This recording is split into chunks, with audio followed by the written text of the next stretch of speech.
Ladies and gentlemen, my name is Zymax, and I'm your chief show attendant. On behalf of the two hosts and the rest of the crew, welcome aboard Weird Wednesday Flight number 13, non-stop, from your current location to parts unknown. Our flight will be at about 2 hours, and we'll be flying at the speed of sound. At this time, make sure your seat backs and tray tables are in their full upright position, and that your seatbelt is currently fastened. Enjoy the ride.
Hello, how's it going? Welcome to Weird Wednesday. What's up, everybody? How's it going, Jamie? It's going by the seat of our pants. Yep. What other way would we have it?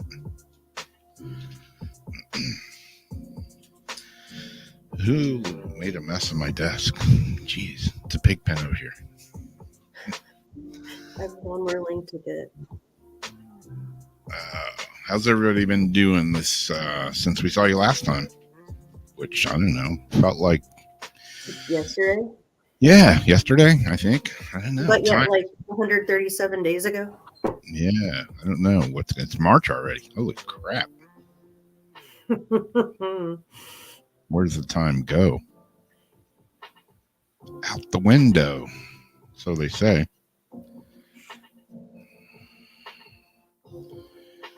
Yeah, I don't know. It will eventually be just a memory. Yeah. Time surely seems to be flying.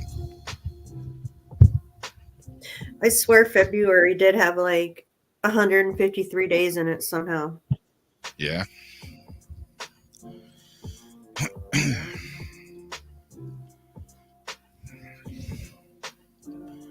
Yeah.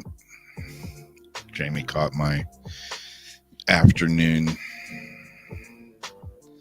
vent today. Again. Oh, man. Your vent? Yeah. Oh, yeah. I got so wrapped up in my vent that I've even forgot about that. That was an ordeal, man. Where did all of it go? Yeah.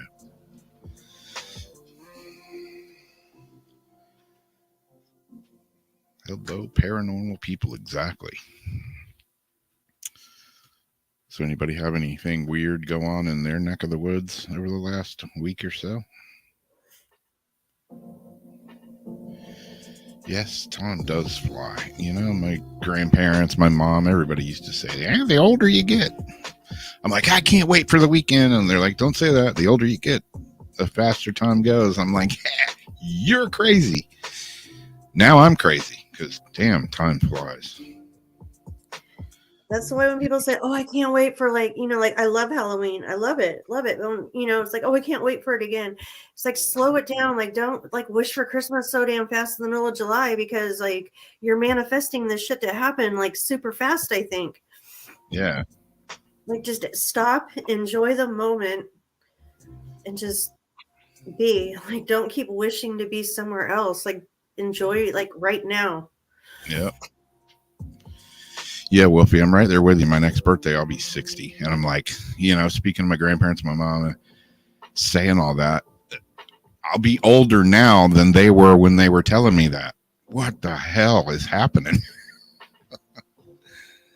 Oh, man. They say you're only as old as you think you are, huh? Wow. And then I'm like 85. Yeah, some days I wake up and woohoo. Although I've been doing pretty good the last few days. I was telling Jamie I got this stuff in this little tiny can here. I went to a Native American festival. It's this little can of green stuff. Smells good. Smells like peppermint, spearmint, but it's made with weeds. 7 different kinds of weeds. It's 7 grandfather's salve. That's for the pain, and then I have some oil like for my skin because my skin is messed up. I got some jacked up skin from psoriasis, but this stuff works. Weird. It's all natural. I haven't taken any medicine. I haven't used any of my prescribed skin ointment since last week, since I got this stuff. And my skin's actually better than it has been in the last several years. Just from this little tiny little thing that it was $30 worth. Yeah, but maybe it's Native American mystical magic happening. Placebo effect. No. So when I told my mom friend about it. Yeah, the other day Darcy had a headache, and I had this, and she was getting ready to go to work. She's like, "Oh, great! I'm starting out the day with a headache." This would take a little bit of this, put a little bit on each temple, and a little bit on the back of your neck. She was kind of like, she did it. 15 minutes later, she was like, "I think this stuff's working." By the time she went to work, her headache was gone. I might look into getting a little bit of that. It's good to put it like right here behind your ears too, in that little spot. I like to put stuff, and then I put it on my wrist points sometimes too, just for the heck of it. Yeah. Well, I was at the Native American festival. My hands like right in here they always hurt, like always, from arthritis and shit. And sometimes this hand gets so bad that I can't even like hold my cell phone. It sucks. And my hand was really hurting that day. And he had a sample thing of it open. So, I'm like, I don't know how much this stuff is, but I'm going to try it, and just walk around for a while. And if it works, I'll come back. I put that shit on my hand, and like, I swear to God, like 15 minutes later, I'm like, my hand doesn't hurt. What the hell? What kind of sorcery is this? It's fucking magic. You know what I was just thinking when I was thinking about pressure points? Yep. As you were grabbing your hand there, I was about to, I was thinking, that's the spot. Like if you have a headache, you're supposed to push it. I'm thinking how you always have headaches, and the fact if your hand hurts, I wonder if it works reverse somehow, because it is connected. To your head. Yeah. Peter Santanello. I'll have to look him up. I need to bathe in that stuff. Yeah, I mean, he was like, "Oh, this is a year's worth," and I'm like, "Not for me, brother." He's like, "It's good for psoriasis." I'm like, "I need like a half a gallon of it." So I got it on my arms, my legs, my back. I got it everywhere. You like the squirt, like lotion, like sunscreen. Yeah. There's a vat of it. I can just jump in and fill my bathtub full of jello and salve. Yeah, exactly. Like a piggy. Come out of it all slizzard up. Like a greased up piggy. Yeah. Oh man. Well, let's see. What have I got going here? Can get rid of that. My Let's setup see. is off. Got the smooth jazz playing. Hang on.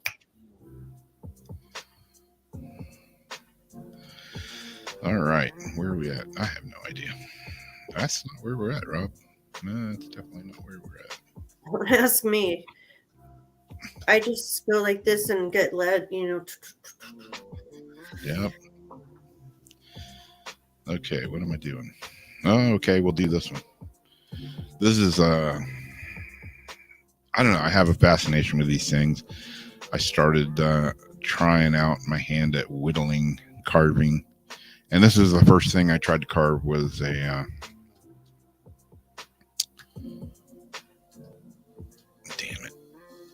one of these. Yeah, one of those. A Easter Island head statue. Whatever. New Easter Island Moai statue discovered in dried up lake bed. Say what? Out there in Nevada? Where? To find, which has been described as very important, could in fact be the first of many such discoveries.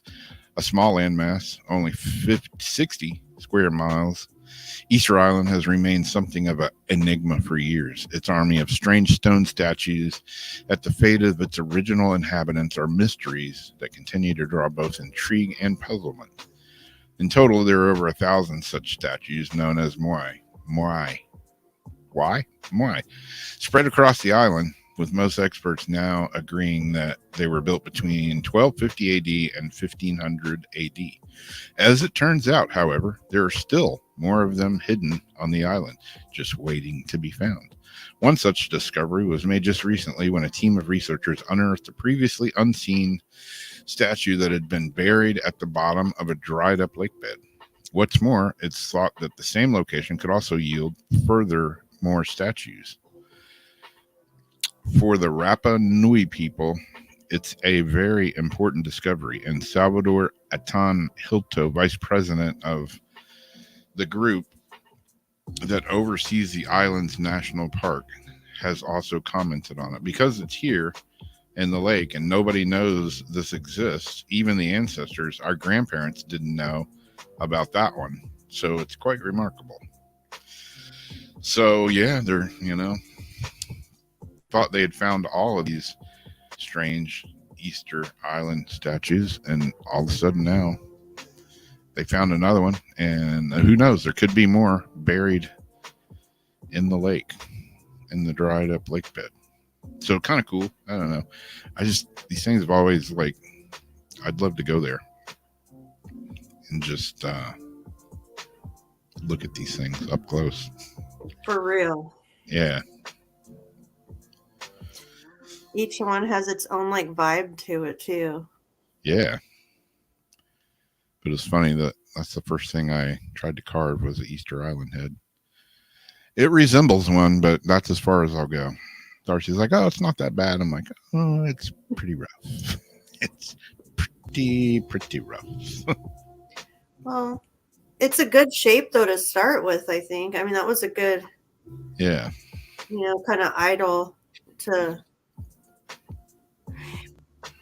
And how do you think that you have everything anyways? If you don't know if you found everything, what would make one think that everything was already found? Yeah, exactly. Was there something carved on a wall? You will have, 13 of these idols found around the world and only 13. Yeah. And they're like, oh shit, we found the 13th. Wait, 14? Yeah. What? And how did it get all the way over here?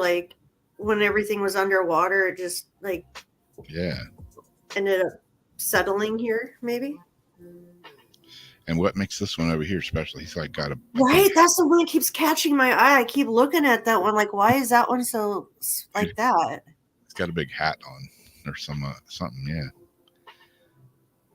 Almost like like those Russian hats. Yeah. I keep my hat in a box on my head. Oh, I don't know. Strange things, though. They intrigue me. I have questions. Lots of questions.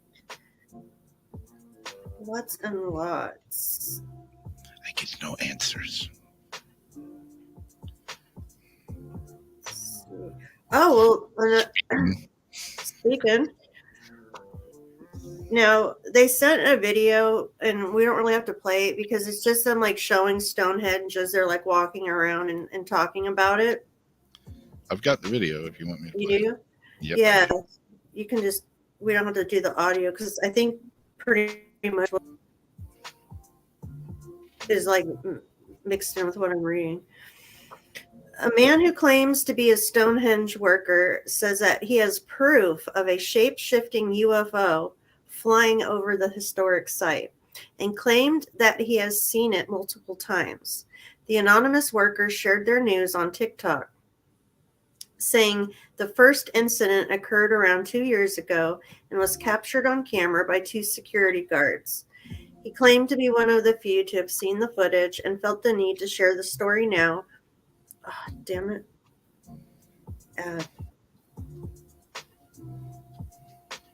What happened? What happened with you? To the moon, Alice. Okay. He claimed to be one of the few to have seen the footage and felt the need to share the story now as the news of balloon-like UFOs appearing in skies across the world has surfaced.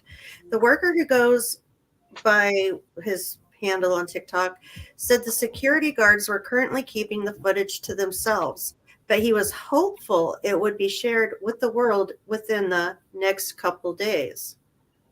I forgot to look when this video was made. I think that article was just put out.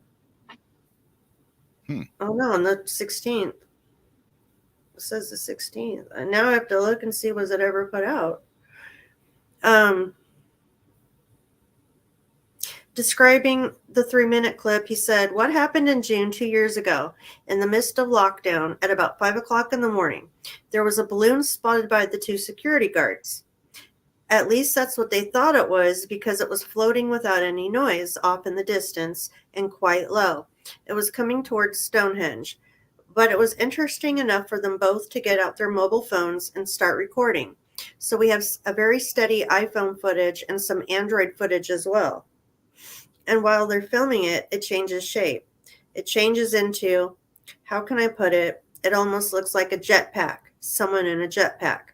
Then it changes shape again and becomes more cylindrical with lots of shining triangles coming off of it."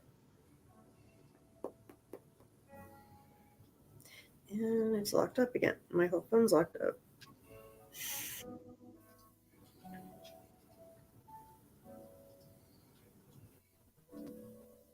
Rocking and obviously getting freaked out by it, it changes shape yet again, and this time it inverts itself. All of this is silent, and all of this is very close to lots of military bases. This thing floats over Stonehenge, does a little maneuver, then drifts off into the distance. It seems to be propelled. It changes direction at least once and drifts towards an army base. He added that one of the reasons they kept it quiet was they assumed the UFO was military in origin. Going into a bit more detail in the comments, the dude claimed one of the security guards took a week off of work because of shock. He also urged people to be patient and wait for the footage. Okay, why? If it was on your own phones, like, what the hell? How did everybody? What they do? Confiscate it? Yeah. Last weekend, 4 UFOs were. Yeah, we know about all this. So, I'm gonna have to look that up and see now if they released anything or not. Yeah. Because it's like if all you people like recorded whatever this whole combination of like the Jetpack Man and everything into one, there should be multiple. Yeah.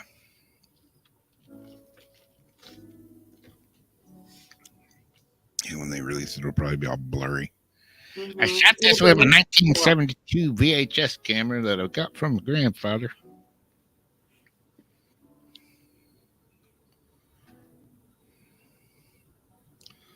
Stonehenge is a pretty trippy place, though. It really, really is. Do they actually know, like, what Stonehenge is, or is everybody still just, oh, this is what it is? But do they know for sure?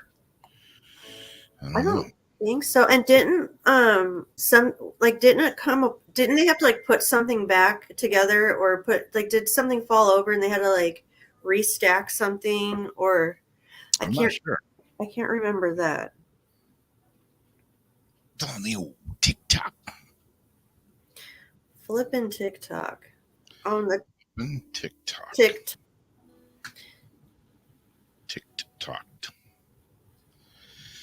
I don't know. TikTok. China owned. They spy on everything, but hell, they spy on everything anyways. Started on those sons of bitches. Sons of bastards. Stupid little socks.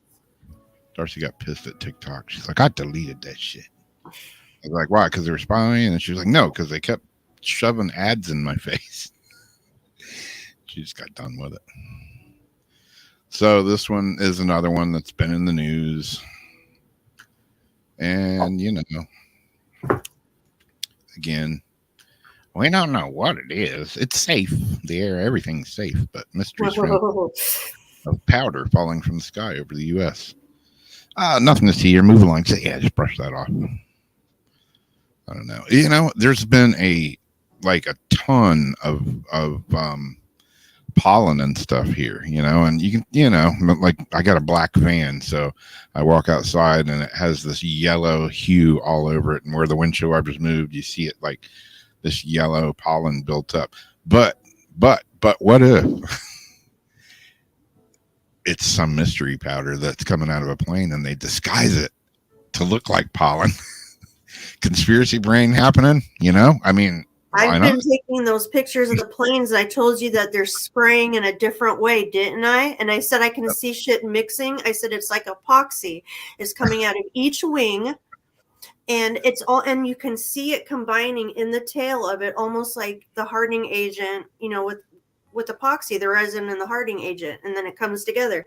I swear that's what the plane looked like it was doing. And instead of leaving like the big trails, it was like fast little spurts. It would mix and then like disappear. Yeah. And they're putting like those little metals into the air.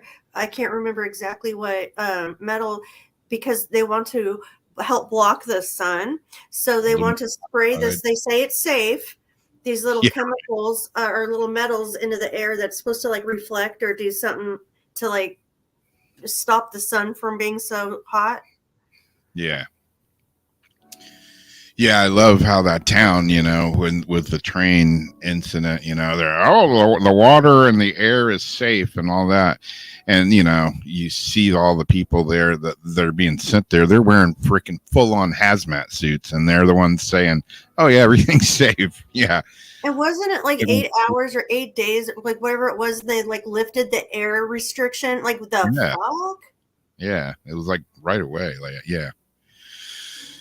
Yeah, there's some shenanigans going on. Everybody knows there's nothing good about any of that. And I'm like, somebody gave the order for that. Somebody ordered to go ahead and burn it like that. And I looked it up, and it wasn't, I can't remember the 3 initial. It was a fire chief, but they didn't give the name of him. And he's the one that went ahead and said to burn the stuff to like open the tracks up. Like, yeah. Really? You just made Agent Orange with like what they say, because the way like the two chlorines are on like each side of it now, there's like this armor that like goes over the whole. I'm not a chemist, but this is really not good. And they're saying, oh, conspiracies of now there's going to be acid. Like, you assholes, stop trying to shove this down our throats and accept what you're telling us. We know this is not right. We know this is not safe. Yep. Oh man, there's a rocket going up right now. Damn it, I'm missing it. Should run outside and see if I can. For real? Capture. That's what Whoopi says. Yeah. Just who you want to trust. Somebody in a freaking hazmat suit going, oh yeah, everything's good. Everything's good. Yeah, no, take the suit. No, I can't. I lost the key to the zipper. Now we got this. Several mid-Atlantic states on the East Coast saw reports of a dust-like powder falling from the sky last week. A dust-like powder. That's normal, right? It's snow. It's just cobwebs. Concerns were raised on Tuesday when residents of Maryland, Northern Virginia, and West Virginia began reporting that a strange powder had started settling on top of their vehicles. And I saw some pictures. It's not just like a little mist of powder. These cars it looked like a freaking. They said it looked like snow coming down, and with like a weird like color in the haze of the headlights, like a weird hue. It looked like a volcano had erupted, and you getting all the ash or something on your car. It was quite a bit. Numerous were the reports that West Virginia Department of Environmental Protection decided to launch its own investigation into the phenomenon. One of its main goals were to determine if the powder could be dust from storms in Texas and New Mexico that later traveled east into Ohio, Michigan, and Kentucky. Strange. I mean, we've been here for hundreds and thousands of years. That shit's never happened before, but now all of a sudden it could be dust from a storm. Not everyone's convinced that the explanation holds up, really. However, with some blaming the release of toxic chemicals from a train derailment in eastern Ohio, and others maintaining that the powder had been dropped by an overflying airplane, check, authorities have moved to dismiss such claims, leading to a number of conspiracy theories circulating social media and the general need for more definitive, concrete explanation. In other words, we live in a world full of bullshit nowadays, and the truth is always hidden, surrounded by conspiracy theories and lies and everything else. Misinformation. Yeah. As things stand, officials have downplayed any need for concern. There's no evidence to suggest that the powder is toxic or dangerous in any way. It's just white powder. Somebody spilled the talcum, right? Even so, this is one mystery that authorities will be keen to resolve as quickly as possible. Oh, yeah. Remember that powder that came down 6 months ago? Yeah, that shit was really bad for you. Sorry, guys. No, they won't even say sorry. No. It's just like now, Like everything. Day one, when the whole word you're not supposed to say on YouTube or whatever about the virus, Oh, it came from a wet lab. It came from bats. I was like, that is the biggest crock of bullshit I've ever heard. And now they're reposting. Yeah, that shit came from a lab. I'm not fucking no chemist. I don't know shit about nothing, but I'm not that freaking dumb. And now they're like, oh yeah, it was released from a lab in Wuhan. No shit, Sherlock. I could have told you that 2.5, 3 years ago. Not to mention, like OAN News reported it a year and a half, 2 years ago, like 6 months into it. All this shit has been out there, but people are just now posting it like it's new news. Oh, did you know Fauci funded the lab? No, really? Exactly. Yeah, don't freaking say. Like, they put the bats on our quarters for 2020. Yeah, no shit. I mean, that was one of the first things I was like, it came from a bat, huh? There's a bat on the quarter for 2020. Yeah, it was just a coincidence. And all of this is coincidences. Now we've got this other bacteria we have to worry about, the CDC putting out. It's like they just keep throwing. We're being exterminated. Like, we are totally being every way that they possibly can, people. They are trying to exterminate us. Yep. And this is not me freaking out. I mean, this is like, look around. This is not all coincidences that all of our food, our water, everything we need to survive, killing off our pets, killing off the kids, everything they don't think we need, everything that's a drain on society. We're being exterminated. Yep. And we're just sitting here taking it. And I won't be lucky enough to go out like that. I'm going to be like the stepped on half cockroach, twitching on the ground with a broken leg, praying to die while all this shit's going on around me. Doing the little squirrel swirly. Yeah, just like twitching leg and shit. Just like, please kill me. And why is nobody protest? Okay, like we hear about the protests for all this other shit. Okay, is nobody protesting this shit? Like all this? Why is nobody doing anything about this? Yeah, for real. Like, why isn't this a more of a big deal? Like, you're just gonna sit here and watch us All right, now that we're past max Q, and just wait to die, and then be like, oh, whoops. That one Bravo indicator are different abort modes that are called and allow the ground teams and the crew. I don't think what I'm watching is the live. Position of the Oh, I just tried to post it on my timeline. It said it was live, but in the event of an abort, these different abort modes would indicate about the position where Dragon would land. Started. I think it's As well. from the SpaceX. It was the actual SpaceX link. But so far, we're hearing good calls on the performance of the Falcon 9 on his ride uphill. 1 minute 53 seconds. Yeah, SpaceX. But I don't know if it's live. It looks like it's we're not about live. 30 seconds away from Oh, yeah. main engine cutoff. Yeah, because TikTok, our Twitter's showing it right now live, just like still smoking. Second engine It's, start. is it launched or no? Of that and back engine. I don't know, because Wolfie said 3 I minutes think that left. it was going, but Looks like a go. Now about 10 seconds away from Twitter 2 minutes ago. It's still sitting on the launch pad, like Okay. gassing up. So this link isn't Oh, live. they just lit the bottom. They just lit it. It's going. Right now, there it goes.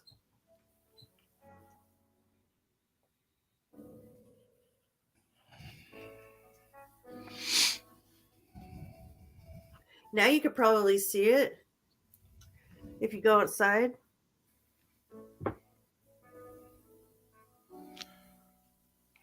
I'm trying Do you to have, bring the live link, but it ain't working for do me. you have Twitter?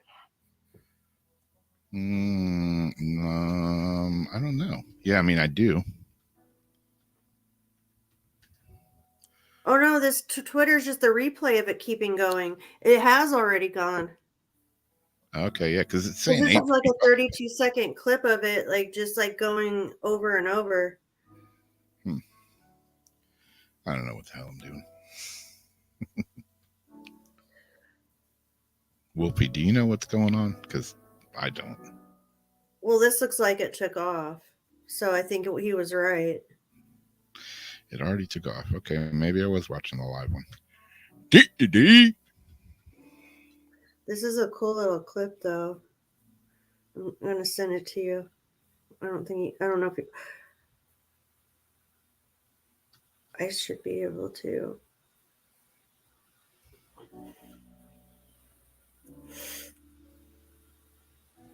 They shot another Falcon rocket up, huh? 4 astronauts on board. Going to the space station. I heard Russia. Was it Russia? Didn't they just send a rocket to the space station too? Like a few days ago? Oh, yeah, like a week, within a week.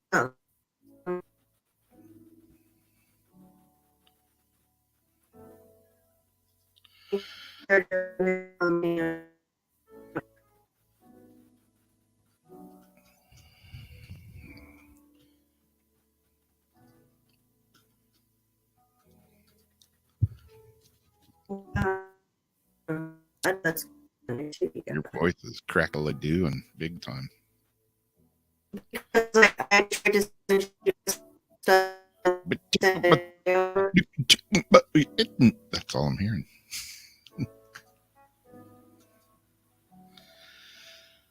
Let's see if this works.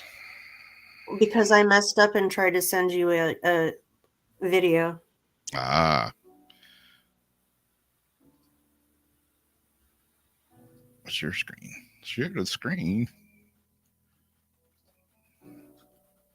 Debbie shot this.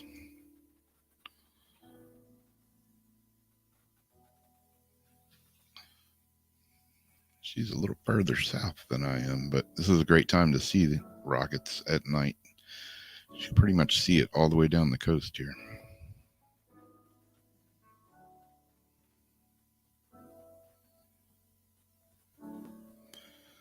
Wish I could zoom in on it. Yeah, last time, well, not the last rocket they shot, but the rocket before the last one they shot, we were playing down at JT's down at Flagler Beach or Palm Coast. And we took a break and we're like, hey, there's going to be a rocket launch in like 5 minutes. And a bunch of people were outside eating and they didn't know what we were talking about. And you could see it really good from where we were at. And a bunch of people got up and were checking it out. All right. I got that clip to force through. Now I can get back on everything. See, that's what happens. Everything locks up. Yeah. Yeah. When you talk, it's like, And my shit starts spinning. yeah. All right, Yeah, that's cool. I can, when a rocket launches here, if I'm out on the beach, I can hear a little bit of it, Debbie, but yeah, you're definitely an hour further south than I am. So yeah, that's cool. You can kind of hear it. Yeah, where you're at, it's not too terribly far away.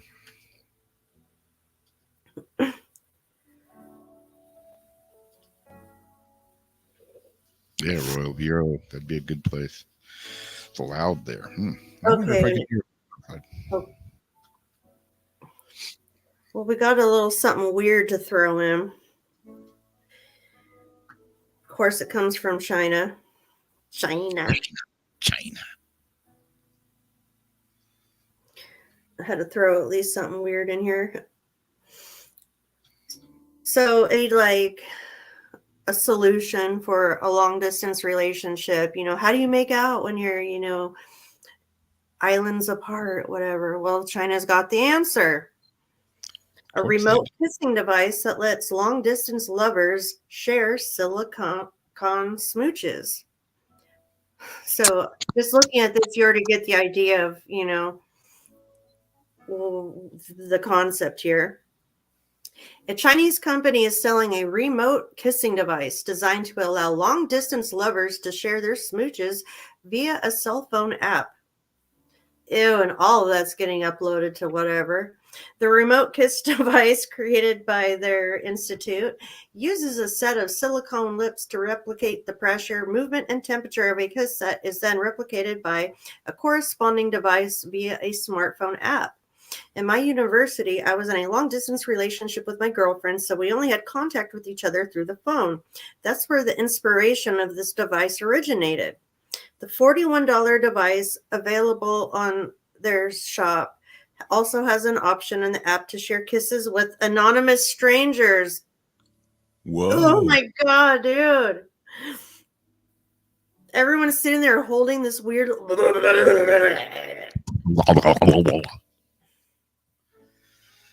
And God knows what else they're going to do to it. I was going to say, you know what I'm wondering.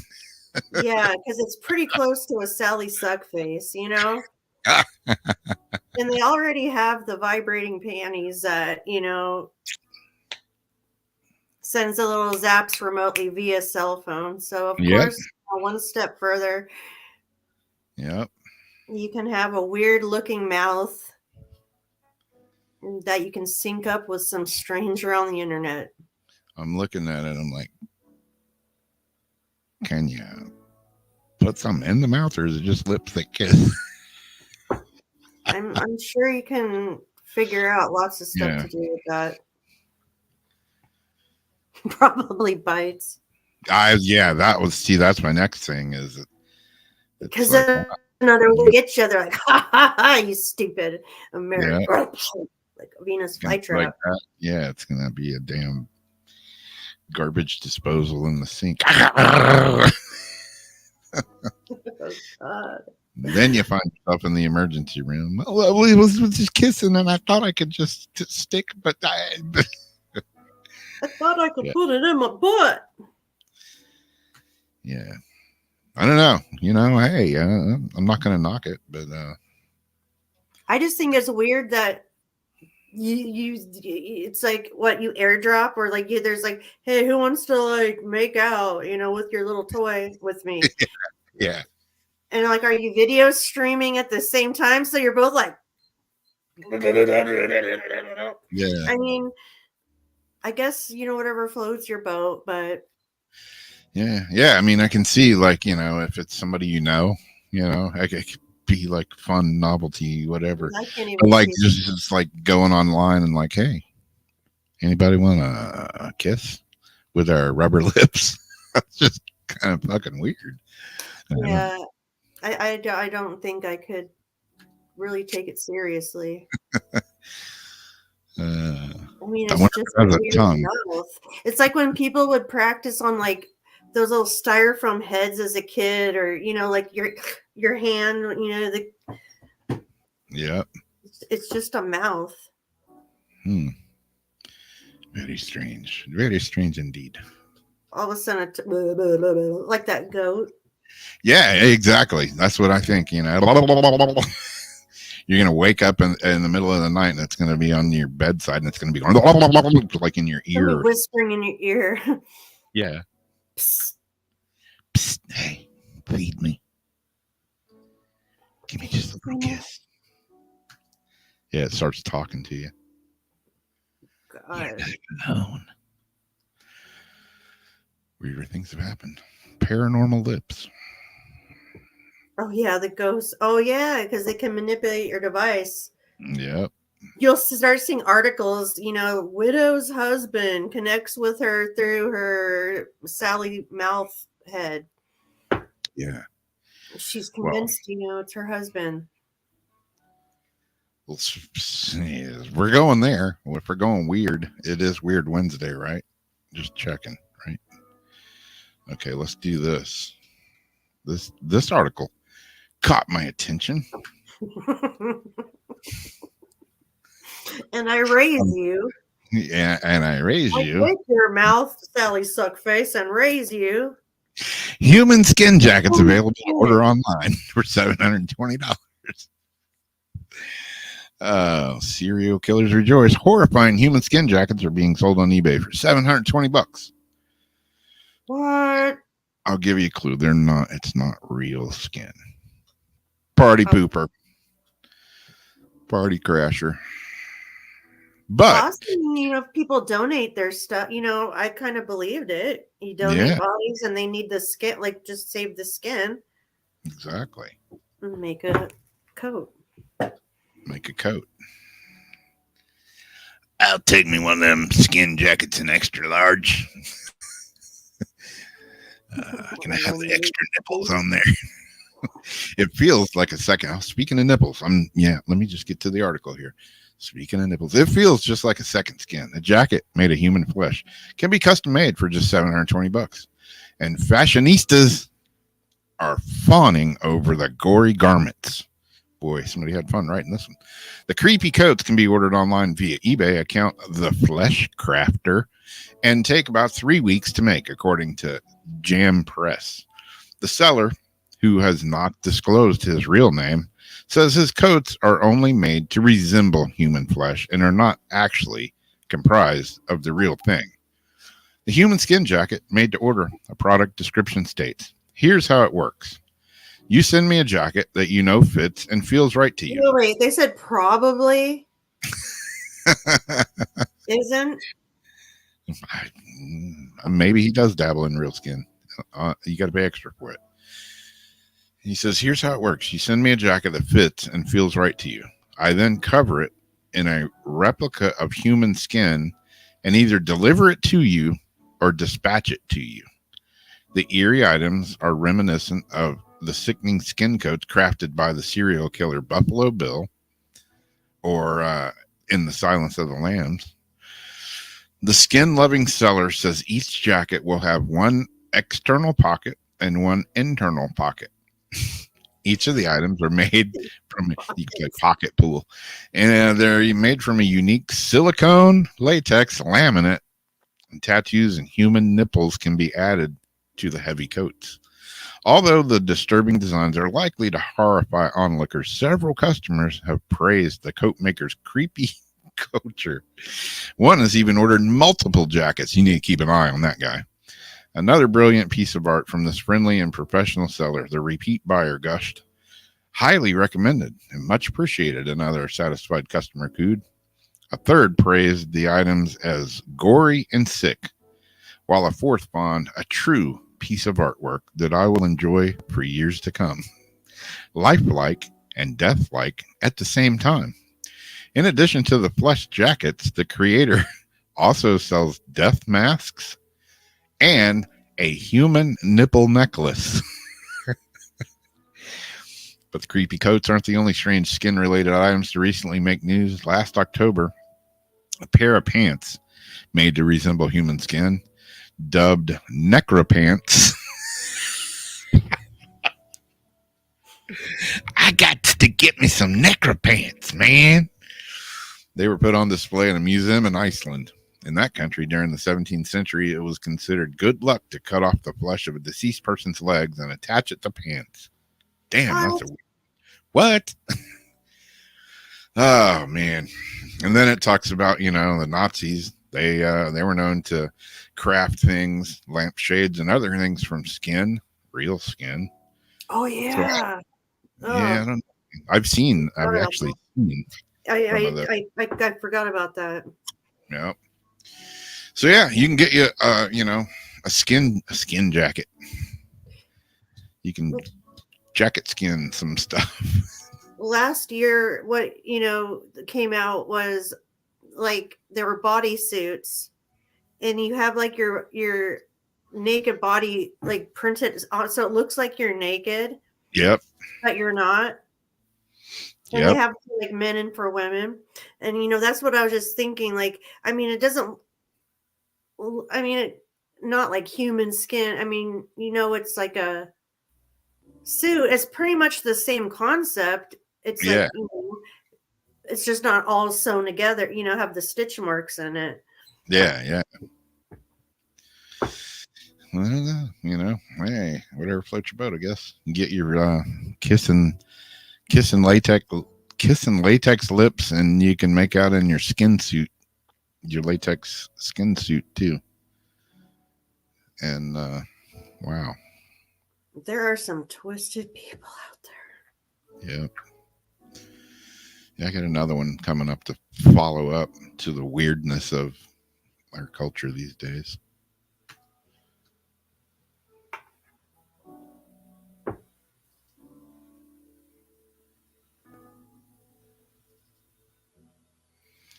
Strangeness a brewing. Oh, it's Ariana.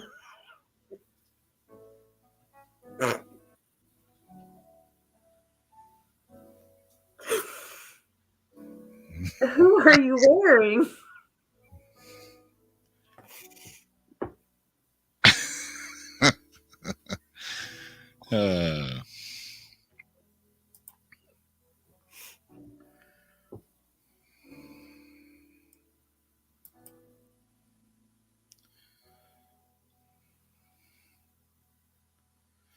All right. Share screen. Boom, bada bing, bada bang.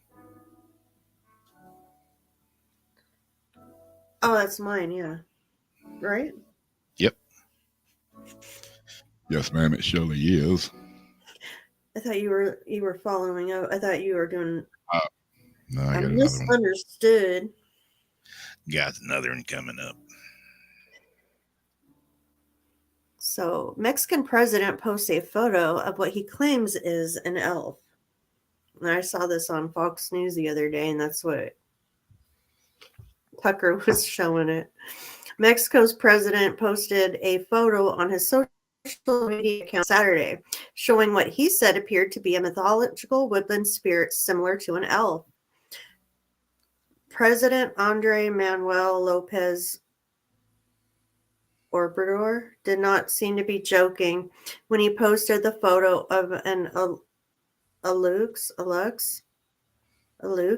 a mischievous woodland spirit in Mayan folklore. Lopez wrote the photo what was taken 3 days ago by an engineer.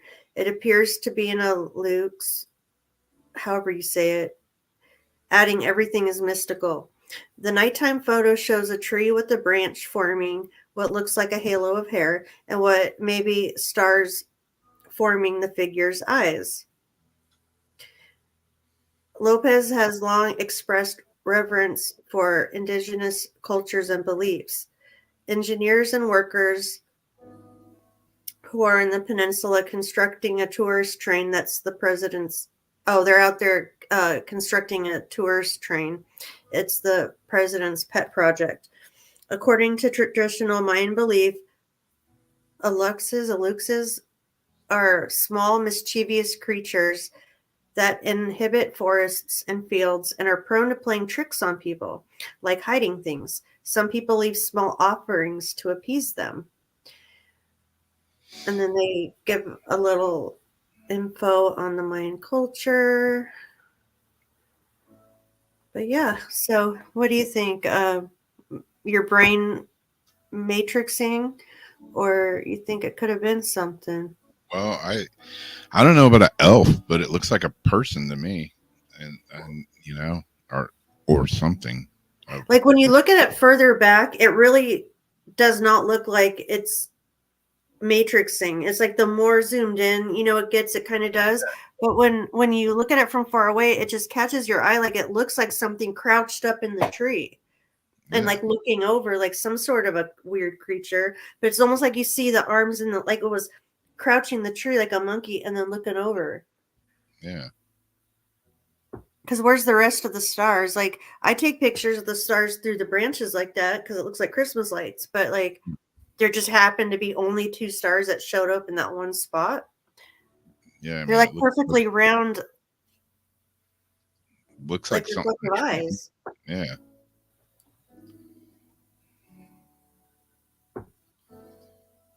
Yeah, looks like something in a tree to me. And then the arm of it could look blendy, like a branch coming out to look like the arm, or something like going behind it to make it look like that arm. But it goes like it shadows in front of like the tree, like it looks like it's holding on to the right there. Yeah. This almost looks like a leg. It does. It looks like a creepy legs hanging down, like a knee. Yeah, knee. Yeah. And then like the foot maybe on the other side, the leg and there, yeah, foot, another arm up there. I don't know. It looks like goblin. Yeah. Person. Pixie troll giant. I should look that word up and see like what kind of pictures comes up. Yeah. Like what's considered a elf. Pretty weird looking. Yeah, I mean, if I took that picture, I'd be like, what the hell? Especially if I'm looking in the tree and I don't see anything, and I'm taking, there's no animal, there's no person up there. And I'm taking that picture and getting that on film. That's the only downside is, somebody posts a picture and, it's the president of Mexico, whatever. Maybe he's legit. But it's like, show the damn tree like in the daytime or, before, like show a few consecutive pictures, not just one. Yeah. See what it looks like in the daytime. See what it looks like with multiple pictures in the dark, Is it just in one picture? Or is it all? Like what made them want to? I always think like what compelled you to take that one picture right then, like into just a vacant spot? Like, did you feel something? Did you hear something? And these little statues of whatever an alux, looks nothing like whatever that is. Like that to me looks like one of those creepy things that jumps out in front of the cars to like freak you out, and you know what I Yeah. mean, and darts around to like screw Yeah. with your head.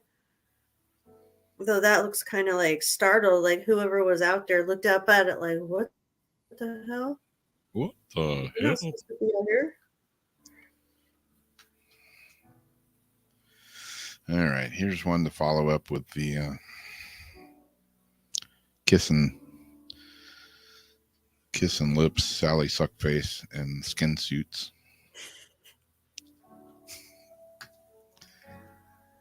Since we're in this day and age where you can speak to your phone and tell it what to do, and AI will draw you a picture or, do some pretty good artwork for you. Now we got these happening here too. Up for debate. So, as the article says, AI is transforming the porn industry. It will never be as interesting. Oh no. Oh, you can't just stop with kissy lips. Now you got AI getting into the porn industry. A new type of porn star is coming. Like how they worded that? A new type of porn star is coming in more ways than one. Just caught that, and I've already read this article.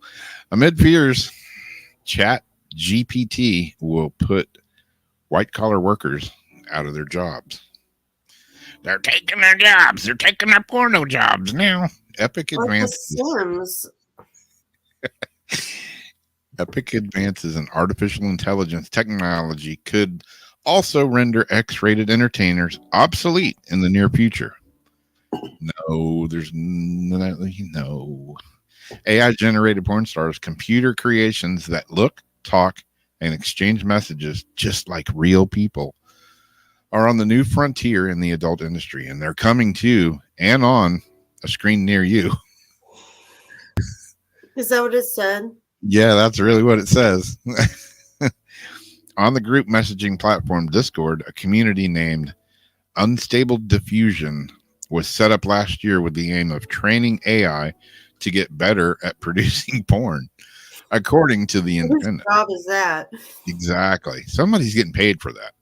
The publication reports there's a new concern that porn viewers will soon prefer the raunchy robots more than the actual real-life performers, given that they can be programmed to be perfect, such as small waist, big breasts, etc., whatever the viewer would like. But a number of kinky content creators claim that the kerfuffle over AI porn is overblown, and they aren't worried about anything going to end their careers. Anyone who thinks AI generated images of hot naked women is going to ruin the OnlyFans economy for real life women has a fundamental misunderstanding of what OnlyFans really is. Okay, the same thing as they're asking someone to do requests, okay? And from being on like TikTok and stuff, I've seen enough where people already have turned themselves into avatars, like their own self. Yeah. And people are like, oh my gosh, like going for it. Like if that was really liking these, avatar things. Yeah. And in a certain age group, especially,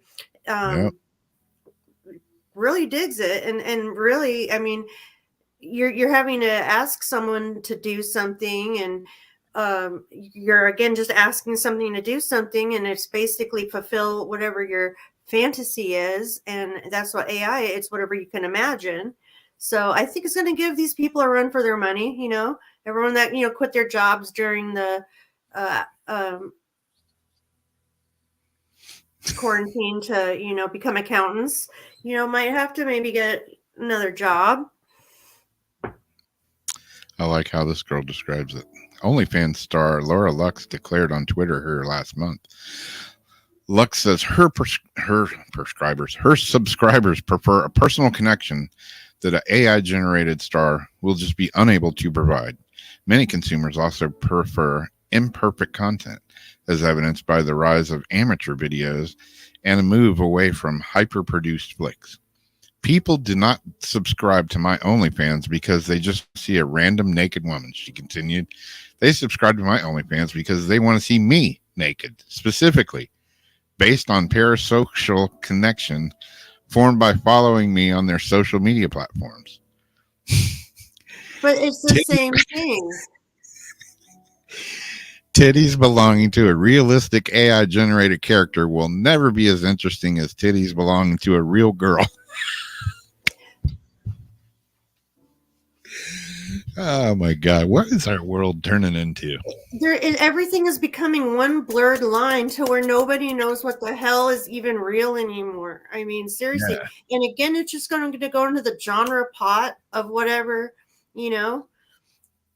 It's just Yep. another option. Wow. And people are going to get curious for a while and probably, you know, I know a lot of people that would probably spend a lot of money on that. Oh, yeah. Yep.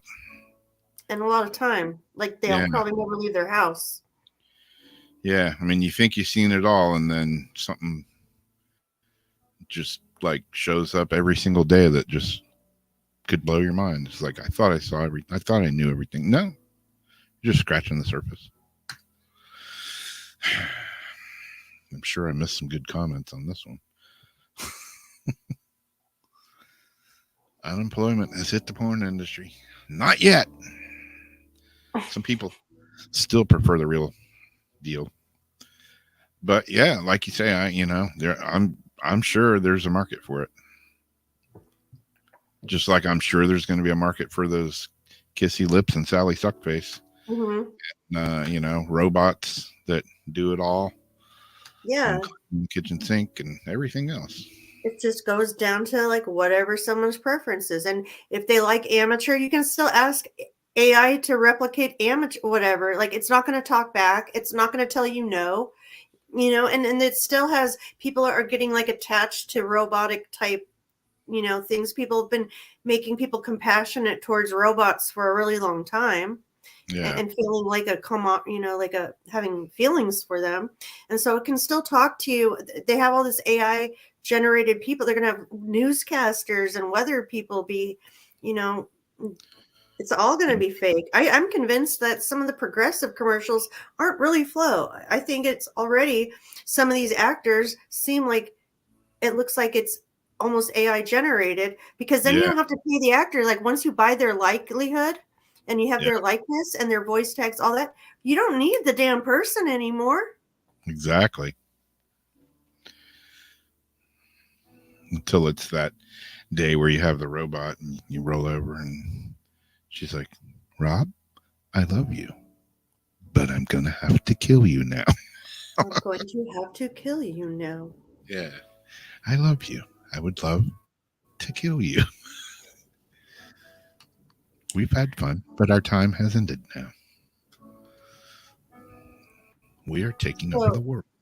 We've got a runaway black hole the size of 20 million suns that was found speeding through space with a trail of newborn stars behind it. Astronomers have spotted a runaway supermassive black hole, seemingly ejected from its home galaxy and racing through space with a chain of stars trailing in its wake.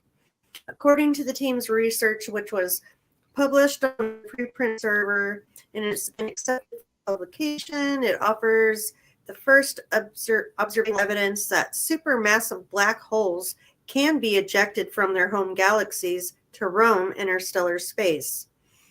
The researchers discovered the runaway black hole as a bright streak of light while they were using the Hubble Space Telescope to observe the dwarf galaxy RCP-28, located about 7.5 billion light years from Earth.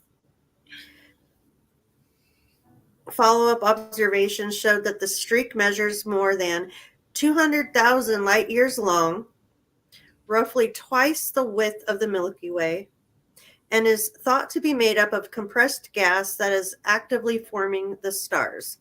The gas trails a black hole that is estimated to measure 20 million times the mass of the sun and it's Holy crap. speeding away from its home galaxy at 3.5 million miles per hour, or roughly 4,500 times the speed of sound. According to the researchers, the streak points right to the center of a galaxy where a supermassive black hole would normally sit. We found a thin line in a Hubble telescope image that is pointing to the center of a galaxy. Using the Keck telescope in Hawaii, we found that the line and the galaxy are connected. From a detailed analysis of the feature, we inferred that we are seeing a very massive black hole that was ejected from the galaxy, leaving a trail of gas and newly formed stars in its wake. And so they confirmed that confirming the tail of an ejected black hole. Most, if not all, large galaxies host supermassive black holes at their centers. Active supermassive black holes often launch jets of material at high speeds, it's like an exhaust pipe, which can be seen as streaks of light that superficially resemble the one that researchers spotted. And those are called astrophysical jets. To determine this isn't what they observed, the team investigated the streak and found it didn't possess any of the telltale signs of an astrophysical jet. So they explain how they were able to figure it out. Black holes on the move.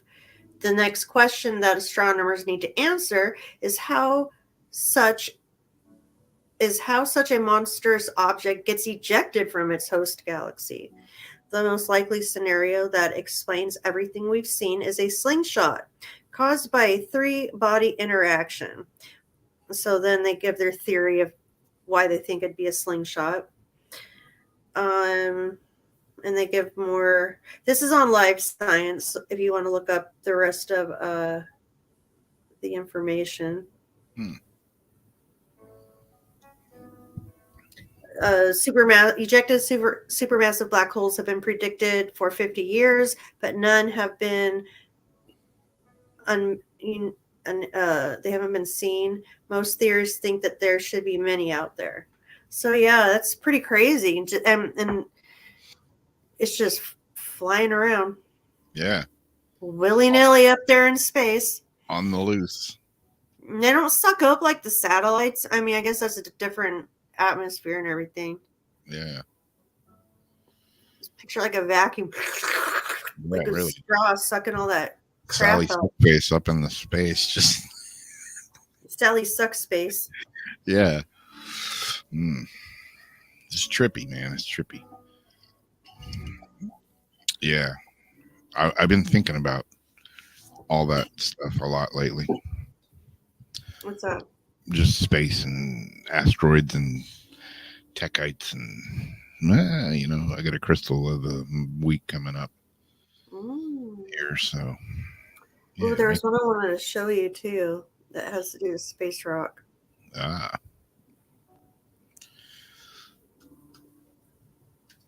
that's all I got for articles. You want to do another one? Let me see. I got a video. What time is it? 10:13. Well, I have two. One, there's a long one. Science fictions come true. I don't want to read this whole one right now, though. Scientists have proven that particles in quantum system can be rejuvenated. So they explain how they can take, an object and kind of like teleportation. Yeah. So I'll just leave it on another weird article. Remember that show, Weird Addictions, where people would, drink nail polish, stuff like that. This gal here eats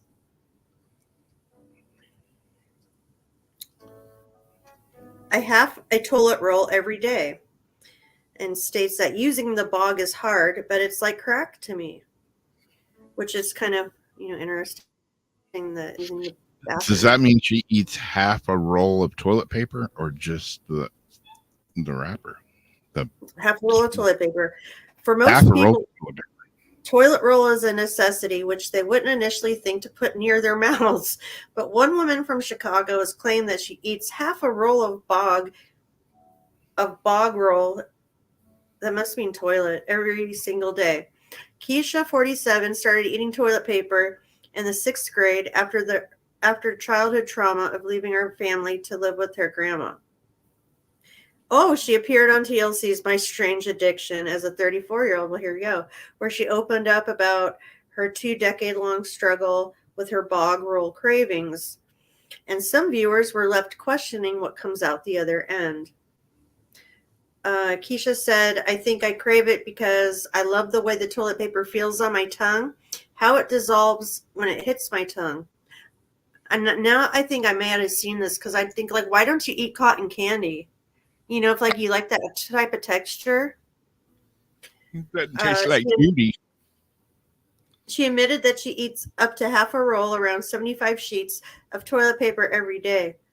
Her favorite is 2-ply toilet paper, and she separates the strands so it's easier to digest. She carries it in her purse and in her glove box, and even takes it to the cinema for a snack. Her mom reflected on when the habit first started, said every time I'd see Keisha, she'd have a tissue in her hand. She'd try to hide it behind her back. If you try to take it from her, she'd get upset. I'd never been able to understand why she eats tissue, and I never will. Her condition is actually called exophagia. It's a paper eating disorder where people ingest paper. And she says, I don't think anything's wrong with it. Her mom begs to differ. She says, you eat it like crack. When her first habit started to show in 2010, she had seen more than 1,200 pounds of toilet roll go through her system. Wonder if it wipes her insides clean. That's what I think. Like, as it goes out, is it like, multi-purposing? Yeah. But she admitted if she eats too much, she suffers from stomach cramps, has a hard time going to the bathroom. One person claimed, the benefit of eating toilet paper is you don't have to wipe when you go to the toilet. But the psychiatrist tried her best to get the bottom of her strange eating habits. They told her, how it can be fatal and all this. So anyways, don't eat toilet paper. Try cotton candy. But I like toilet paper. I like the way it feels in my life. What the hell's wrong with people? There was a girl, though, like she would go into the store and open up a bottle of nail polish and swig it like a shot. And I'm like, that's like a $5 bottle of nail polish. I'm thinking, the price of this. But she just opens it and would just swig it. And I'm thinking, how the hell do you drink nail polish? And you're like, okay. No kidding. That's got to be good for your insides. Yeah. And it get on her mouth, her teeth, everything. Just, I don't feel good, but my insides are this cool shade of metallic turquoise. Wow.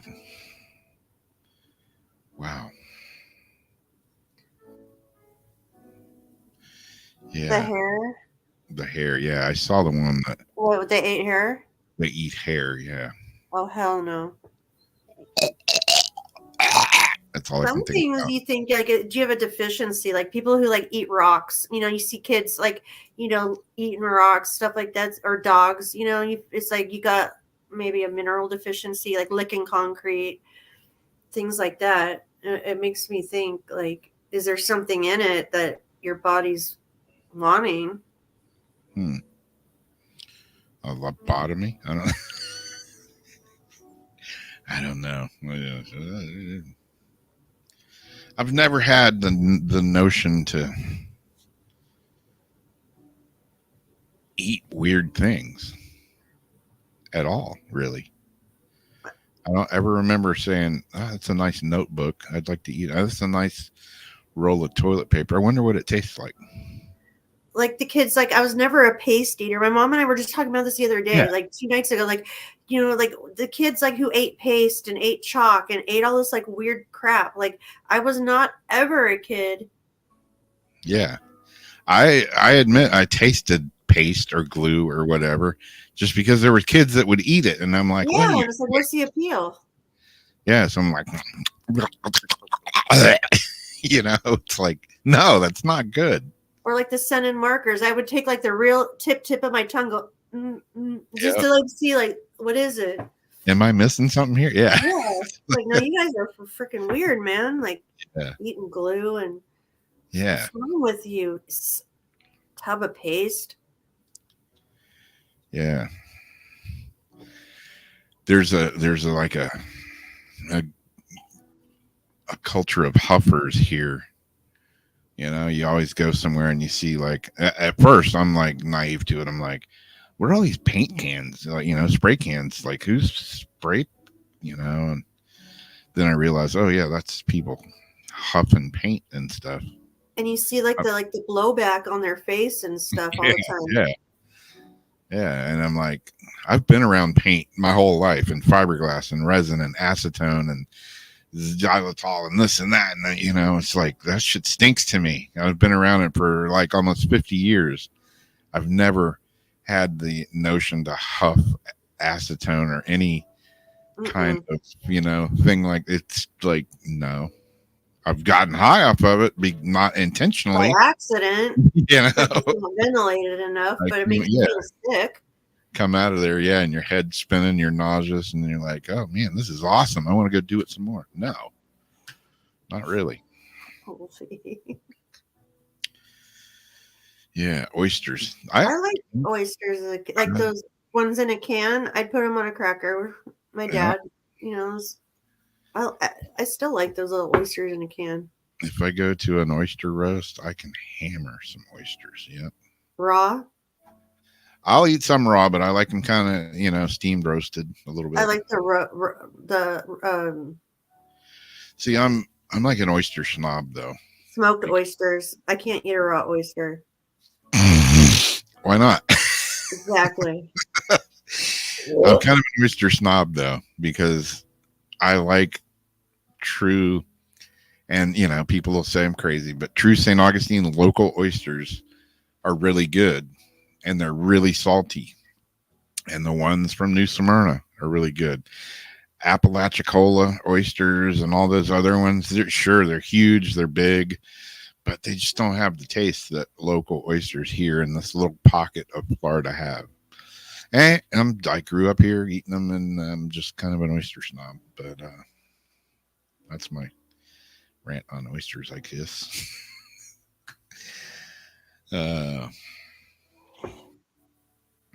But yeah, I can eat a few raw ones. I ate a few raw ones last weekend at the band gig we did.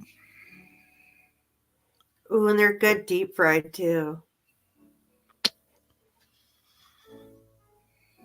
I'll take the little ones in a can and put some powder in them. Like I'll get weird cravings. Like a couple of years ago, something came over me and I was like, oh man, I want those little can oyster. And you know me, I'm like, don't eat weird stuff at all. Yep. But for some reason, you don't like mayonnaise or sour cream either. And Jamie don't eat no Brussels sprouts. Nope. You don't just like a spoon and a jar of mayonnaise. I had a friend that would eat mayonnaise like that, and that was pretty disgusting, I gotta say. Yeah, Debbie knows. Suck it from the packets, and she'd suck Arby's sauce. She was addicted to Arby's sauce. She'd always have to get extra, and she'd sit there sucking it from the always sucking condiment packets. Ugh. She's like, offer me a packet. I don't want your packet. Like, go ahead, it's all you. It's all you with your funky sauce.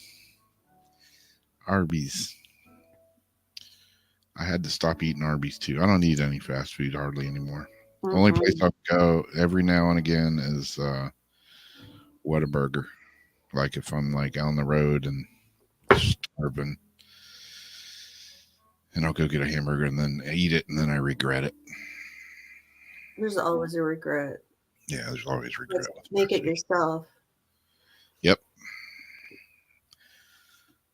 was something about like the grease, like some in your head, like, oh, I just want to get like a greasy ass hamburger. Yep. And it's like, ugh. And Yeah. some people like just love it and grub the hell. And like, it's like, I wish I liked food like that. Like, you know, Yep. but I can't do it. Yep. I'm gonna have a real problem coming up soon, you know.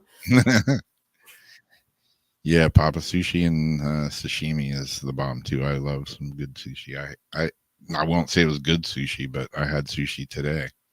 Little sushi sampler pack, and it was pretty tasty. That's what I had for lunch in the Jamie knows in the parking lot of the grocery store.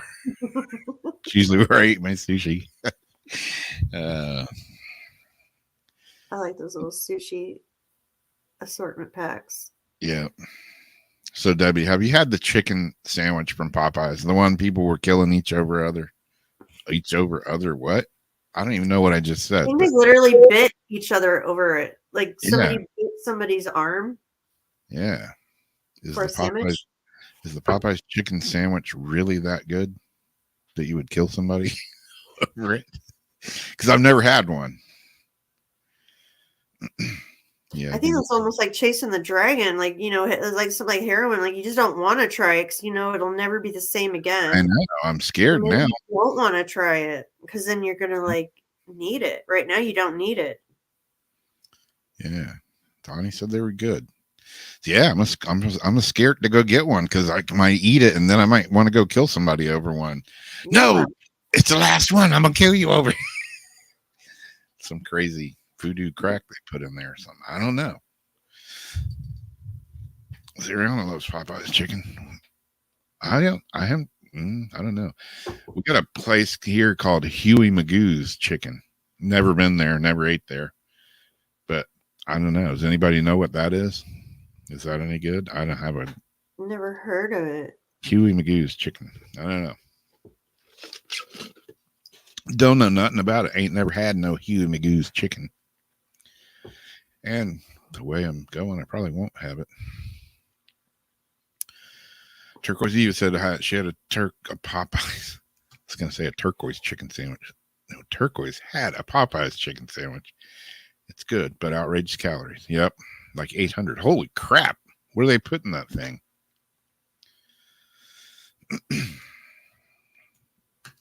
Well, here goes the Crystal of the Week video.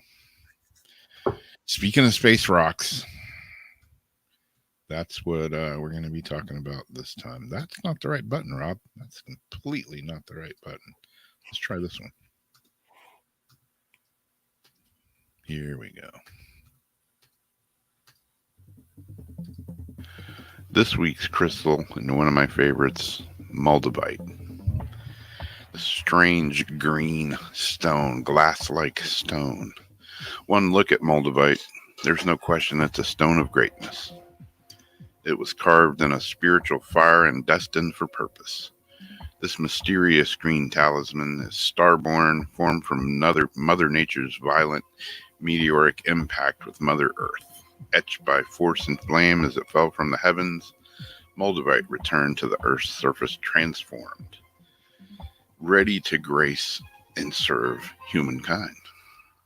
As a stone of connectivity, Moldavite carries an intense frequency, a fusion of earthly and extraterrestrial energies that are quickly felt, often dramatically, in those who resonate with its power. Holding Moldavite for the first time often produces a sensation of heat, first felt in the hand and progressively throughout the body. Moldavite is a member of the Techite group of natural glasses formed from interplanetary collisions.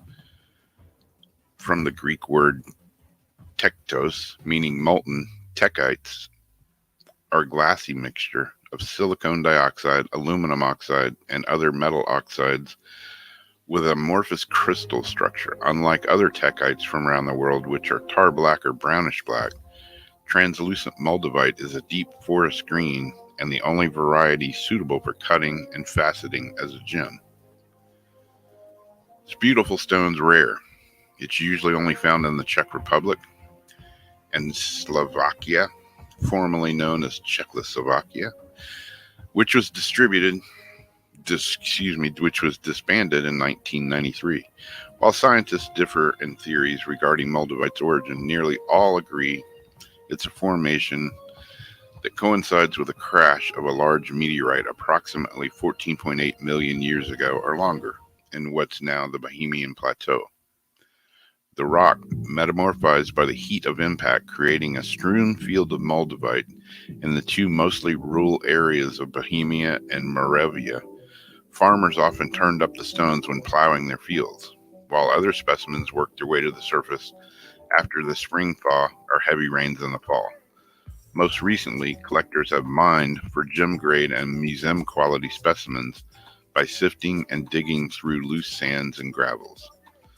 Moldavite has a rich history, prized since the Stone Age, and not only for arrowheads and cutting tools, but also as spiritual talismans and amulets of good fortune, fertility, and protection. It was found in the archaeological site of the Venus of Willendorf, the oldest known goddess statue. It has also been linked to legends of the Holy Grail, thought to be an emerald that fell from the sky out of Lucifer's crown before he was cast from heaven.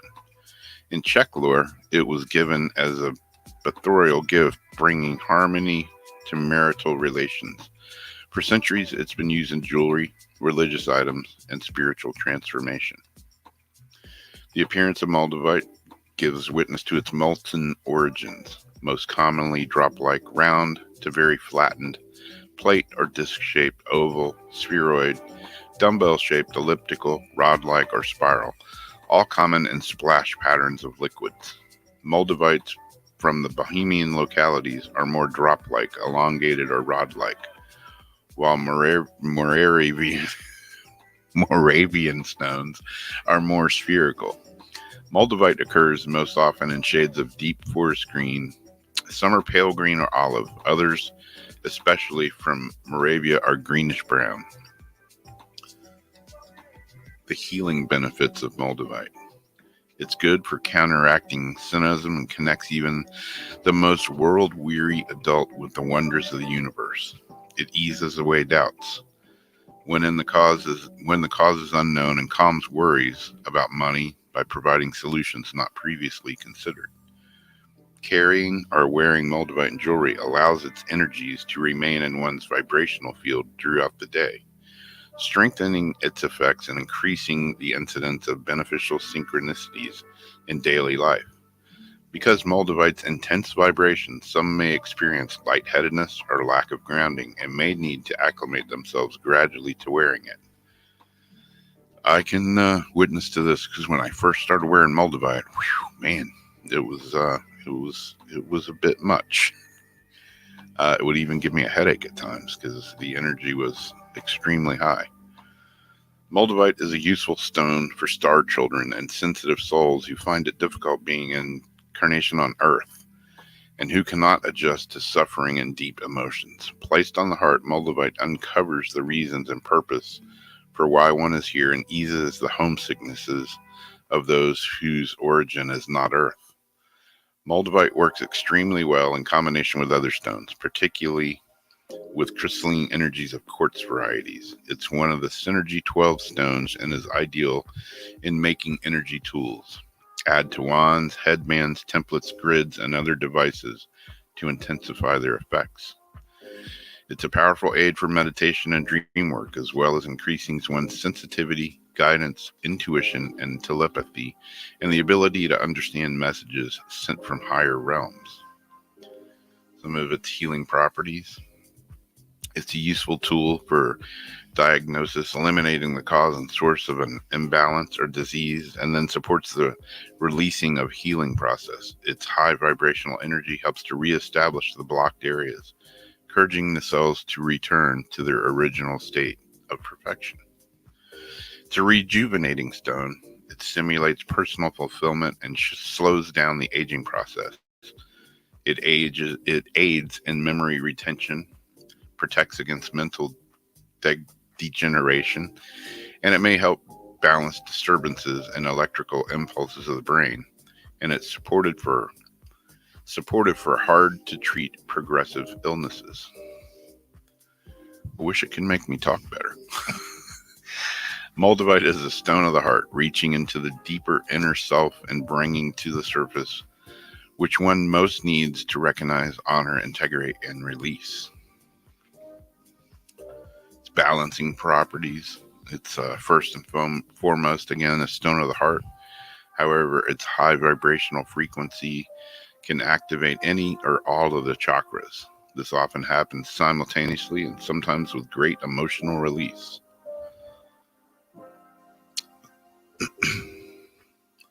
Some of its benefits, resonating with Moldavite also creates an energy of spiritual protection.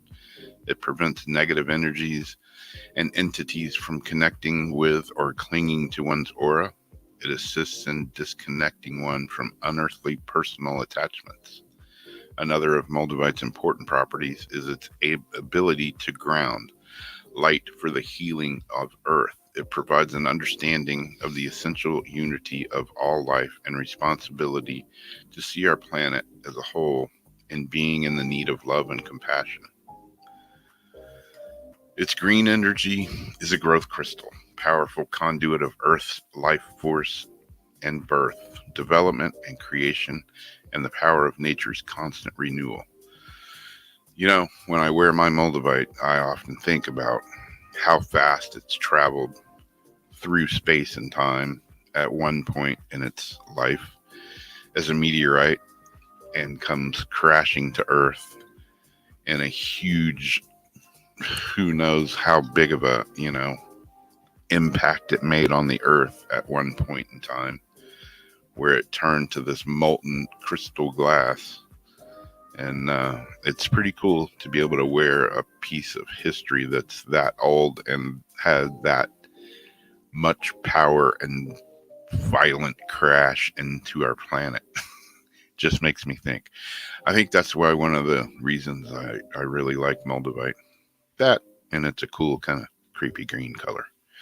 So there you go. That's it for a little bit about Moldavite for this week's Crystal of the Week.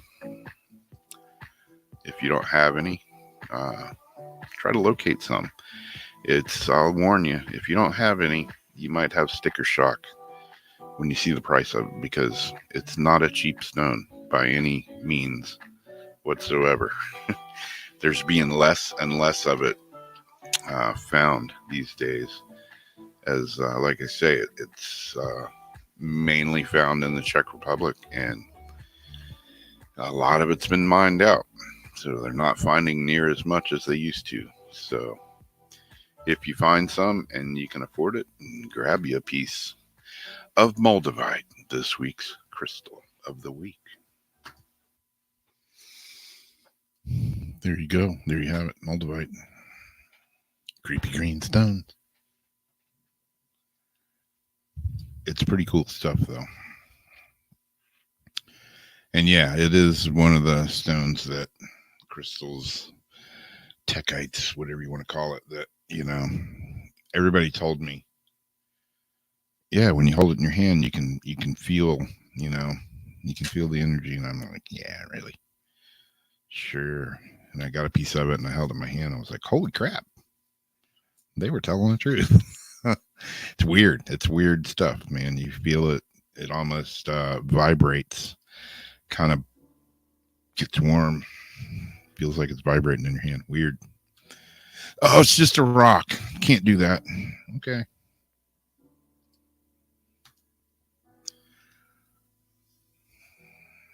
Yeah, it has the good name, mold. It's kind of a funky green. I'll have some of the funky green. It's like a combination of like molten and mold.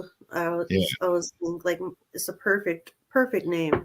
Yeah, like I was saying last week, I was heading to the disc golf course.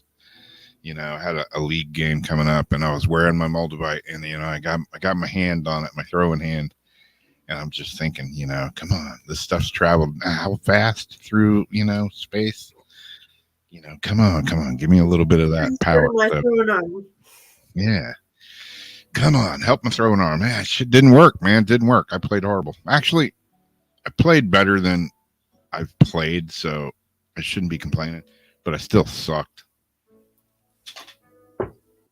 This is one sport that, man, I'm usually good at stuff. Disc golf has steadily been kicking my ass ever Humbled since. you a little bit. What's that? Humbled you a little bit. Oh man, it's humbled me a lot. I'm like, oh, I got this. No part of having this have I got anywhere close to.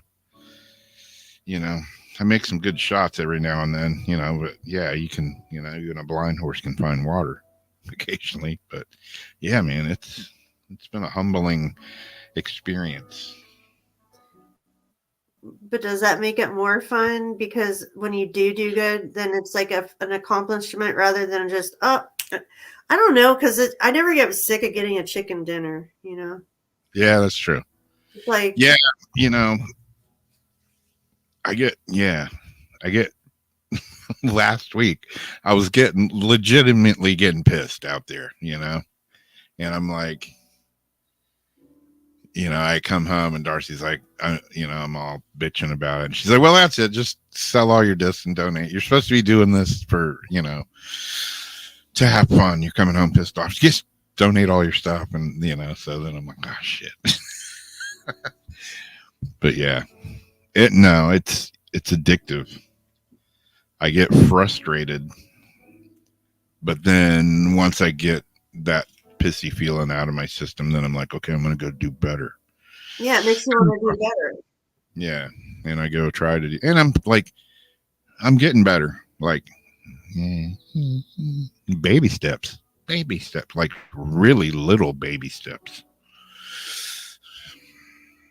Like little kids actually play better than me. Oh, I suck at it, but I'm getting better. I don't think I'd be able to because of my shoulders. Yeah, that's probably half of my problem. Back in the day, now I wouldn't be able to. I would have. I'd be done like after I could maybe play like one game, and then I'd be like down for like 3 or 4 months. Yeah. From that. Yeah. Yeah, I started doing this to, like, you know, get exercise and lose weight, because you walk your ass off playing this. You know, it's the same rules as golf pretty much, but you're throwing a version of a frisbee, and so it's good exercise. So I keep telling myself that. I'm like, well, even though that I suck at it, and I'm getting better slowly but surely, and I'm out here for exercise because I'm tired of being a lard ass. So Well, it gives you something to do, like when you're on a walk. It's like going on a walk, but having an activity at the same time. yeah, that's what I figured. You know, I'm like, well, you know, it'll give me a purpose to walk, and I can throw things at a basket, you know, and like have a direction to walk towards. Not just like walking around in circles in my neighborhood. And everybody's going, what the hell is that long-haired guy out there walking around in circles for? Does anybody know what crystal is best for severe depression? This is what Royal says. Obsidian, smoky quartz. I can't remember black tourmaline. I think a lot of the blacks, well, the black stones get rid of a lot of negativity. So I would think it'd be like a darker stone. Yeah. Let me see. Yeah. I mean, it's like when I go in crystal store, a lot of, like I've said before, I don't go in looking for a specific crystal. I let it find me, if that makes any sense. And a lot of times, you know, it'll tell me, like, the crystal it'll speak to me. Yeah, it does. I mean, as crazy as it sounds, whatever vibration your body is and your mind, it connects somehow with that crystal energy. You know, it pairs up with you, and it kind of gives you what you need. Yeah, So, Debbie, yeah. Debbie's right. Those two are crystal meth. Those are two that are mentioned. They also mention the black tourmaline, rose quartz, amethyst. See, a lot of these also get rid of like anxiety and stuff. Yeah.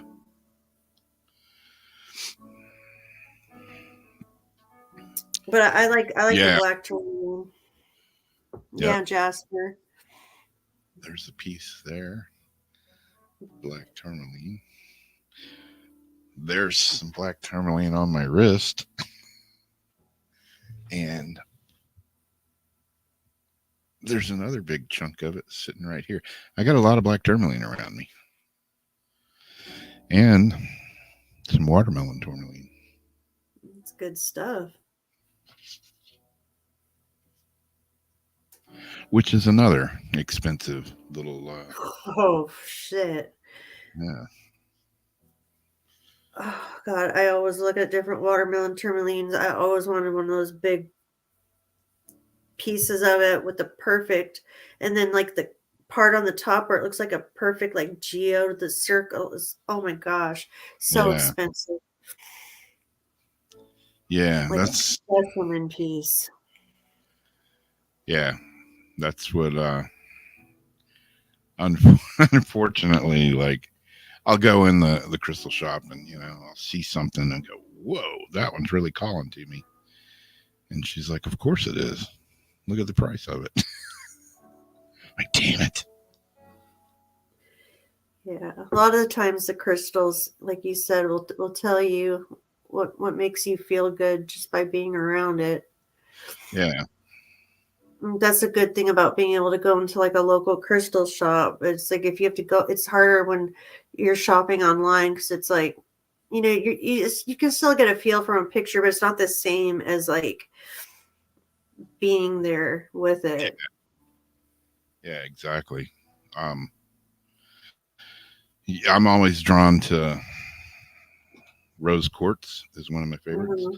I've got a lot of favorites, but yeah, rose quartz. I'm just looking to see what's like sitting up here. Tiger's eye, amethyst. I have a rose quartz candle holder. Oh, right nice. here. Yeah. Tiger's eye is a good one for sure. Quartz. There was a lot of crystals at the Native American Festival that I went to this week. And if I would have just had some a pocket full of spending money, I would have bought some that I saw that were pretty cool. I did pick up a few more pieces of picture jasper and some other stuff, but yeah, they had some really big crystal points that were priced pretty good, considering how big they were. They had clear quartz, smoky quartz, just all kinds of stuff. Amethyst, some really nice amethyst, big crystal points of amethyst. I kind of wish I had, but I didn't get them.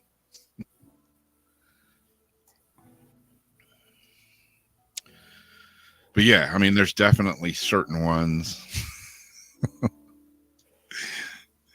Papa Grandpa's crystal meth. Yeah, I know. no, he's killing don't do me. that. Don't listen to Papa. Yeah. Yeah, Carnelian was another one. Angel Aura Jasper, yep. Yeah, I mean, there's certain ones that definitely, you can look them up and they'll say, that it's good. You'll find a list of them that are good for depression and stuff. But yeah, if there's a local crystal shop anywhere near you worth driving to, just go in there with no intentions and just, I guarantee you something will speak to you. Or like Debbie's saying, you can also, program stones. And clear quartz is a good one because it's a basic, a good, for all stone, clear quartz. Yep. Yeah, like Papa says, copper's good too. Mm-hmm. And it's like it's different for everybody. Like I wear copper, and it'll turn my fingers green. I got a copper necklace that's just like this one that I made. That this one's silver, but if I was wearing copper the other day, it like turned my neck like funky color up here. And a lot of people are like, "Wow, yeah, you can't wear copper because it changes, Is makes my skin is green." that Well, the iron? It pulls the iron out of your body, right? something like that. Yeah, I mean I that's know when gold does that. When you yeah, rub gold on you, it turns black. that's when it's working though. you know. And like my friend that owns the crystal shop, by the way, I played a little disc golf round with her husband. He told me, he's like, "Yeah, Diane broke her foot." I'm like, "Really?" My friend Jamie broke her foot too. She's got the boot on just like you. The But, robo leg. yep. But yeah, Hey, we got Lori in the house.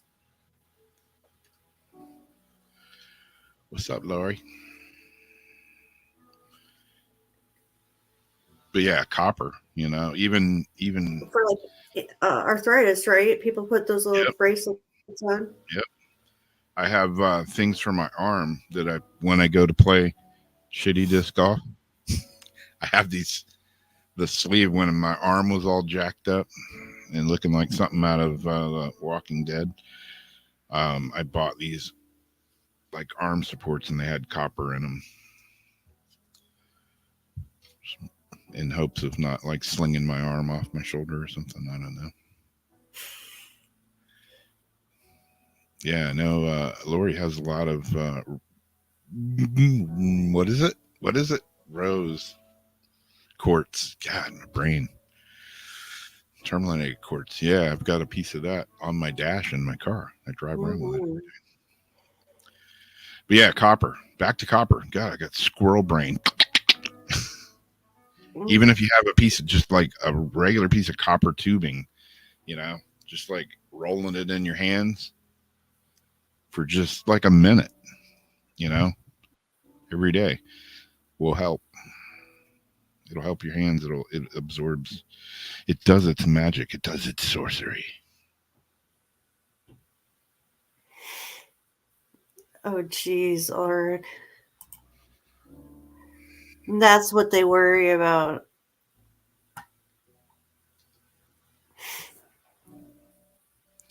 All the stuff they're pumping everywhere, and it's like, but don't smoke weed. There's stuff in that THC that's not good to breathe. Exactly. The Surgeon General says it's hazardous to breathe. I'd have another cigarette, but I can't see. Yeah. Have some, we can go get, a bottle of pills, a bunch of shit that was made in a lab, and synthetic this and that and this and that, and it costs a shitload. But stay away from that weed that just grows naturally in nature. It doesn't have to have any special nothing done to it. Heaven forbid you take a natural plant. Yeah. That's back to this stuff. I've tried injections for psoriasis that they billed my insurance $17,000 per injection. How stupid is that? Yeah. I've tried creams and this and that and pills and another injection and like lotions and everything. Oh, this is nothing has worked like this stuff works. And I'm thinking it's expensive. It's $30 for that little thing, man. It's not 17,000. That still doesn't seem that bad. I mean, I know that it depends like how much you need to use. Like I've got, the eczema, so like under my one ring, I've got like a little flare up here that I haven't had in a long time. So like that one cream or thing of like the ointment and stuff I use, tube has lasted me like 4 years, 5 years, still. So I just use a little bit. So like something like that, but I would want to use it for probably like different stuff though. Yeah. Doesn't seem that expensive considering if it works. Yeah. I mean, it's made with 7 weeds. I know like nettle is one of the weeds that's in it. I've got the list in there. I can't remember them off the top of my head. But this is made with like beeswax is the the medium that it's mixed in with, and some essential oils, peppermint, spearmint, and then I have an oil version because it was buy one get the second one 50% off. So I spent $45 and I got 2 of them. And the oil's in a little bit bigger bottle. And the oil's for skin problems. This one is the 4 times strength for pain, arthritis, whatever. I mean, he says. Oh, it's like more concentrated, huh? Yeah, it's a super duty concentrate. But yeah, Zerion copper turns me green too. But at least it's pulling something out or putting something in you when it does that. I always get green. It's just like me, everybody's different. Like I can wear silver. I've had this bracelet on since I made it, and it's silver. It's still silver. But Darcy I made her one. She can put silver on or a necklace or something, and it'll turn dark. Whereas mine don't. My sister can only wear like 24 karat gold where she gets rashes. Yeah. Yeah, I noticed I do get, like I can wear silver, and I can wear gold. But if I wear anything else, like sometimes I'll get like, I don't get a rash, but it just, I know it's there, and it bugs me. It like makes my neck itch or something weird. I don't know. Yeah, like it'll get hot even sometimes. Like it'll burn. Like I had one chain, it almost felt like a burning, like the whole area would lay, and then there'd be a little black line after. Yeah. But yeah, no plan's going to cover this medicine. Definitely not. But yeah, if it works, I guess it's worth it. I shouldn't complain, even though I'm like, I bet I could make this. That's what I keep thinking is it's not going to be too long. You're going to be pumping your own out. Yeah. If I know you. I don't really want to make it to sell. I mean, I would sell it, give it to friends, whatever. I just want to make it for myself because I don't like to run out. Now I got it. When I run out, I got to chase this old Indian guy down somewhere, find him to get more of it.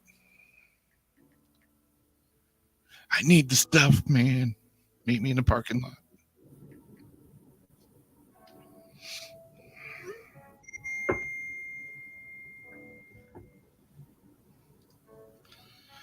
Yeah, Papas, I can't really smoke anymore either because I hate coughing. Plus, I have a hernia, so coughing's not really the best plan for me. But I use a dry vaporizer, and yeah, I haven't tried those Delta 8 or 9 gummies though. How do those things work for you?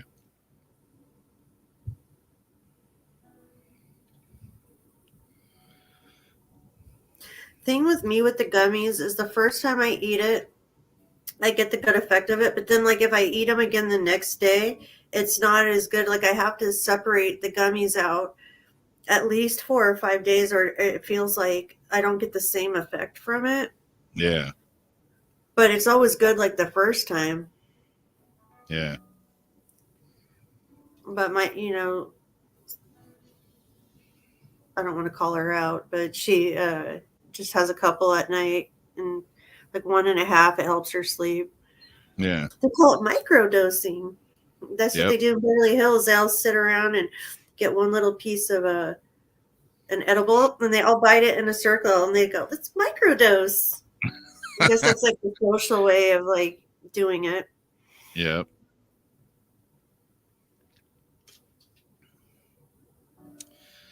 Well, cool. Another Weird Wednesday is officially done. I'd planned to do some cards tonight, but we We got talking. I got the jaw jacking going, and yeah, it's the way I roll.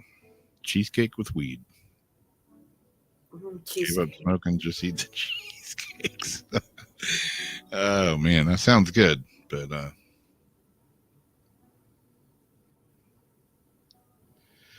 yeah. I sent a friend of mine some of those gummies. She was like, they're too strong. I had a friend that tried some THC gummies. I won't mention his name, but yeah, he tried some. He was telling me of his experience. You know, another thing with the gummies, I get paranoid. Like, I don't get paranoid from anything else, but like if I'm in the car with somebody else that's driving, I'll get paranoid as hell. Like, yeah, it's like a weird thing. Yeah. Yeah, Like, I told you, like Jen sent me like several years ago, you know, Jen that's not here anymore, sent me some gummies. And I'd never done them. And I, like, you know, got them and oh, cool, you know, popped one. I'm eating it, you know, and you ain't doing nothing. yeah, they ain't doing nothing. So I ate another one. Yeah. Got in the car, drove to Walmart. Sam was with me, and Sam doesn't drive. We got to Walmart, and I'm like, these things suck. I'm thinking to myself, I didn't even tell her I did them. These things suck. I don't see what the big deal is. I opened the door, and when I went to step out, they hit me like a ton of bricks. We were walking around in Walmart, and I like pull the keys out, and I'm like, here, you got to drive home. I got all paranoid. She's like, what did you do? Yeah. Yeah, man. And then, you know, of course, I get back home and Jen texts me and she's like, oh, yeah, by the way, take it easy on those. Like, well, too late for that. That would have been a text. Like, how many you take? It's the most acid I ever seen anybody eat before. Exactly. Hope you're not busy for the next month. It's like, wow, that text would have been helpful about an hour and a half ago. Or like a note with it. Yeah. Like, can you stuck a note in the box? No. Yep. Oh, well. I guess that's it. We're out of here. Good night. We will see y'all next time. Probably see you for a bit of the old paranormal soup. I forget what the guy's name is on there. He's got a strange name. Can't remember it.